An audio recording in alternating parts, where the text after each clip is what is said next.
It is February 28th, and this is Pro Wrestling History Radio Daily. I'm your host, the eclectic gentleman, Stephen Watts, and join me as we look at all the pro wrestling birthdays, pro wrestling deaths, title changes, and big moments for this day in pro wrestling history. But before we get started, don't forget to like, share, and subscribe. And without further ado, let's get our wrestling nerd on. Starting off as we always do on a positive note. That's right, these are your pro wrestling birthdays for February 28th. 1939. The make-up man, the missing link from Canada. I will tell you this, his hair, the way it was cut, and the way they put the makeup on him completely gave him a second career and scared me as a kid. I legitimately thought when I was a kid that he was the missing link. 1953. One of the greatest baby faces and one of the greatest in-ring tacticians of all time, Ricky the Dragon Steamboat. I would say my favorite work of his, I know everybody goes to the Flair trilogy. Some go to the Steve Austin matches. Of course, the Randy Savage feud. But for me, I really, really, truly enjoyed his tag team with Youngblood in the 70s and early 80s. To me, that tag team would have just dominated today's with their athleticism and so forth. And now we're going to move on to 1965. The Big Wiggle, Norman Smiley. Here's another case of people really remember him mostly as that goofy, hardcore character in WCW late 90s when known as Black Magic in Mexico and Japan, and where there's weight classes and so forth. He was such a tactician, such a shooter. It's amazing. And now, of course, he's one of the main trainers and coaches in NXT for the WWE. And last but not least today, 1973, the hardcore Japanese chair swinging freak, Masato Tanaka. That man, the few ECW shows, I want to say few, I probably went to like 20, 25. The chair shots he would swing.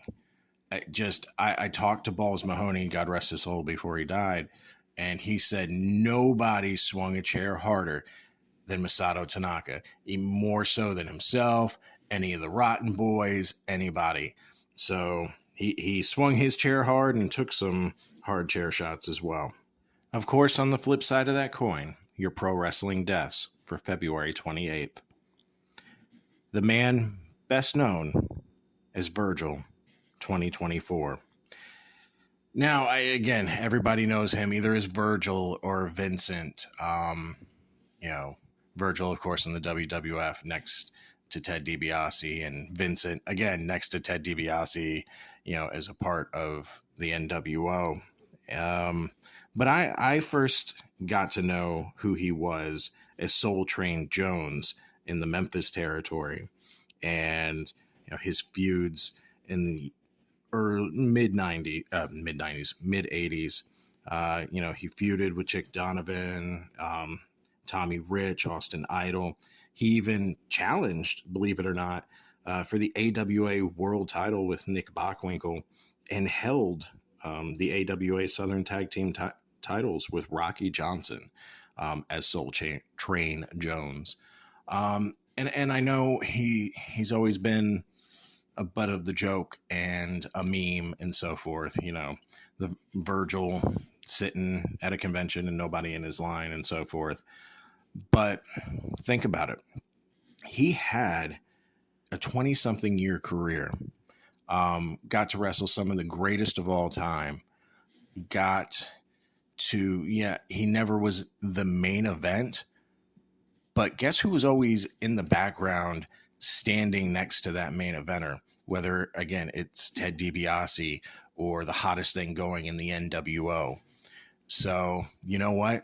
Virgil won in life, and, screw those people who, looked at him as a meme and just a joke. So rest in peace, Virgil. All right, enough of the sad stuff. It's time to get to the meat and potatoes. That's right. These are your pro wrestling history highlights for February 28th. Sit down and relax and sit a spell, because we're going all the way back to 1913. Gene Paradise defeats Eugene Tremblay to win the World Lightweight title in Montreal, Quebec. We're going to jump 20 years to 1933, where we see Jim Hesley defeat Jack Ross for the Southern Lightweight title in Augusta, Georgia. That next year in 1934, Charlie Fisher defeats Joe Banksy to win the Midwest Wrestling Association World Light Heavyweight title in Columbus, Ohio. This ended Banksy's third reign. We're going to leap over the 40s and go to 1952, where Enrique Torres defeats Bob Orton for the NWA Central States Heavyweight title in Kansas City, Kansas. Moving to 1953, Ray Greenfield defeats Len Holt, easy for me to say, to win the Australian middleweight title in Sydney, Australia. And Phoenix the cat is saying hi to everybody. Hi, Phoenix. 4 years later, in 1957, Dory Funk defeats the Great Bolo in Amarillo, Texas, for both the Amarillo NWA North American Heavyweight title and the Southwest Junior Heavyweight titles. This began Funk's second and ninth reign, respectively. Although I don't know how you can be classified as a heavyweight and then a junior heavyweight, but, it's the 50s. Let's go. 1958. Angelo Savaldi defeats Mike Clancy for the NWA World Junior Heavyweight title in Oklahoma City, Oklahoma, ending Clancy's third reign. All right, we're grooving into the 60s. 1961. Dick the Bruiser defeats Bobo Brazil to win the Detroit NWA United States Heavyweight title in Detroit, Michigan, beginning his fifth reign.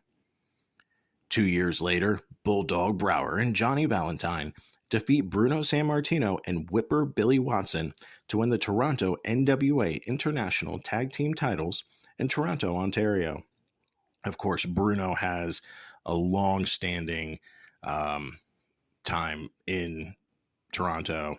Of course, that's where he went during his little hiatus with the WWF before he became a big-time champion for them. Moving on to 1966, Patty Barrett and Tom Gohan defeat the Black Terror, Bobby Graham, and John Tolos to win the Vancouver NWA Canadian Tag Team titles in Vancouver, British Columbia. This began Barrett and Gohan's second reign. A lot of stuff going on in Canada today in history. Sticking with that theme, 1968, Archie Goldie defeats Pat O'Connor in Saskatoon, Saskatchewan to become the first Stampede North American heavyweight title.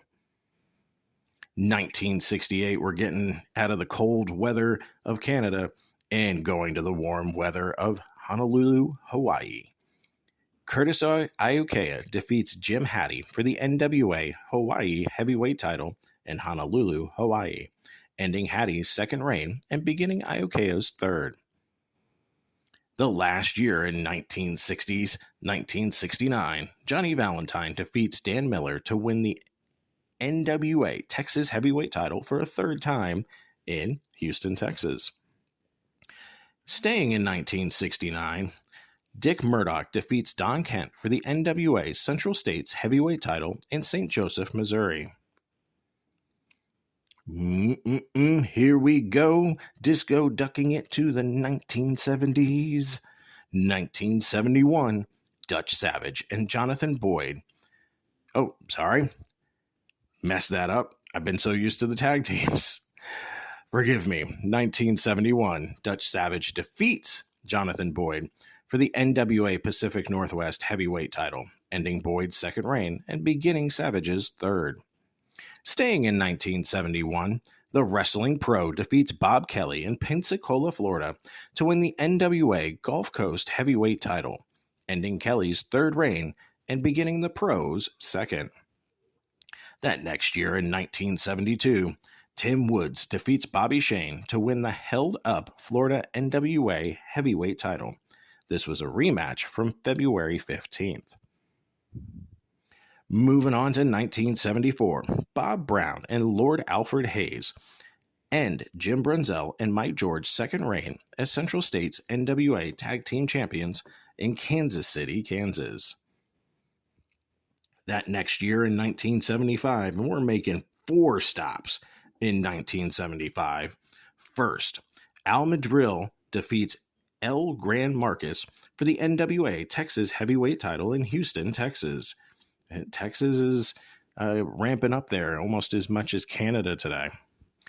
Our next stop in 1975 sees Louis Tillett and John Tolos defeat the Hollywood Blondes, Jerry Brown and Buddy Roberts, for the NWA America's Tag Team titles in Los Angeles, California, to end the Blondes' second reign. Our third stop in 1975, the Great Mistifo defeats George Galvis in Sydney, Australia, to win the NWA Austro-Asian heavyweight title. Our fourth and final stop in 1975, Ron Fuller defeats Ron Wright, Double Rons, for the NWA Southeastern heavyweight title in Knoxville, Tennessee. This began and ended both men's second reigns. Jump into 1976. Roddy Piper and Crusher Verdue defeat Chavo and Gory Guerrero to win the NWA America's Tag Team titles. If you all have not looked at and seen the majority of the Piper Guerrero feud in the 70s, oh my God, it was some of the best work Piper ever did. You think he was crazy in the WWF in the early 80s. His 70s work against the Guerreros would get him canceled nowadays. Let's just leave it at that.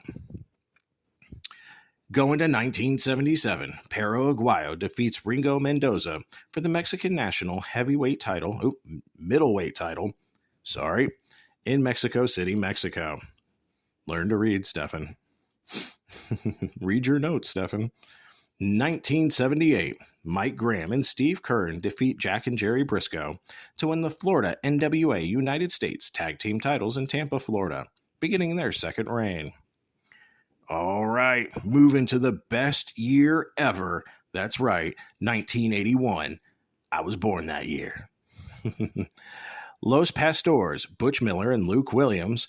If anybody can tell me who they are or how they might be known in other companies, comment below.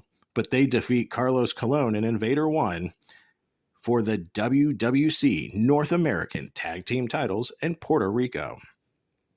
That next year in 1982, a 10-team tournament was held in Atlanta, Georgia for the NWA World Tag Team titles.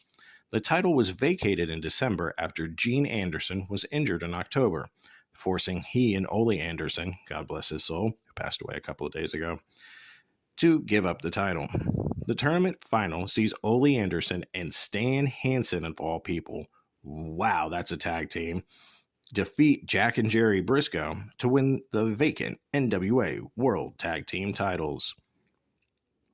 1983, Bobby Eaton wins his 12th and final NWA Mid-American Heavyweight title, defeating Sweet Brown Sugar in a loser leaves town match in Memphis, Tennessee.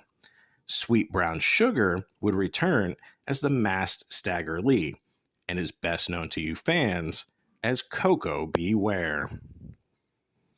Jump into 1986. Dirty Dick Slater defeats Jake Roberts for the Mid-South Television title in Houston, Texas. He was the last to hold the title as Mid-South Wrestling became the Universal Wrestling Federation in March. That next year in 1987, Buddy Landel defeats Ron Fuller to win the NWA Southeast Continental Heavyweight title in Chattanooga, Tennessee, ending Fuller's second reign. All right, it's time to jump into the 90s. Get your Zumbas? Yeah, let's go with Zumbas today. Get your Zumbas and your wild colored windbreakers. 1991, the Glamour Girls, Leilani Kai and Judy Martin, defeat Team America, Heidi Lee Morgan, and Misty Blue Sims in Nevada for the Ladies Professional Wrestling Association Tag Team titles. That next year, 1992, give him a pat on his back. Barry Horowitz defeats Ben Jordan for the Global Wrestling Federation light heavyweight title in Dallas, Texas. This began Horowitz's second reign. I used to love coming home from school and watching the GWF shows on ESPN. That was so fun. Wrestling around with my wrestle buddies. You know what I'm talking about. Don't act like y'all didn't have wrestle buddies. 1996, Silver King and Dr. Wagner Jr. win the vacant CMLL World Tag Team titles in a tournament final in Mexico City, Mexico, defeating Dos Caras and Ultimo Dragon. And last but not least for today, 1996, Doug Gilbert and Tommy Rich defeat PG-13, JC Ice and Wolfie D for the USWA Tag Team titles in Memphis, Tennessee. This began Gilbert and Rich's fourth reign and ended PG-13's 11th. And that's it. Those are your pro wrestling history highlights for February 28th. As always, take care of yourself and each other, and we'll see you tomorrow.